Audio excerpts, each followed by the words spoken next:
We want to see the whole country, and we don't know where we want to settle down, so the tiny home kind of lets us sample the country without any commitment.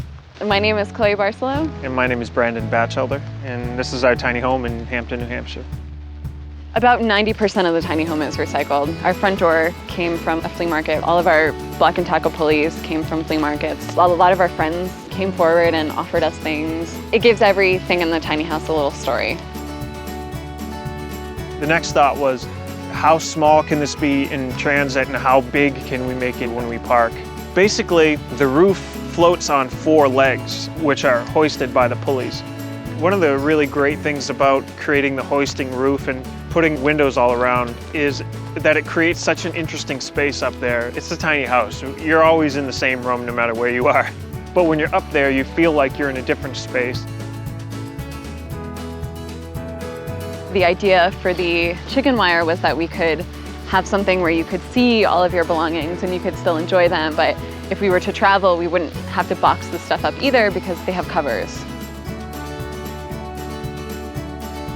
I'd seen in Architectural Digest this amazing, magnificent ceiling that I didn't think I could attain, but Brandon and I kind of collaborated on it. So Brandon took a piece of 7x7 wood and just marked all these lines for me.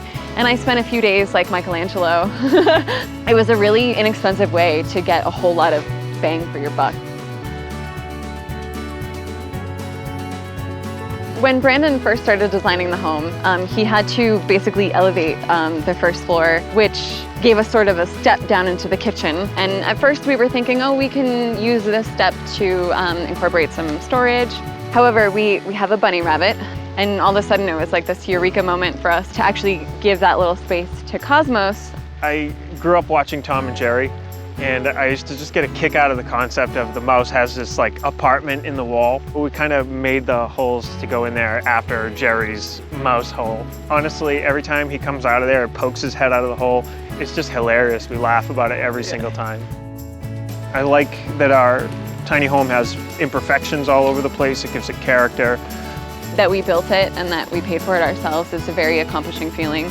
We've designed every single thing in there, so there's nothing that we're settling with or living with that we don't want. I mean, there are things that we would fix, I think, and we will fix, but we just kind of love everything about it.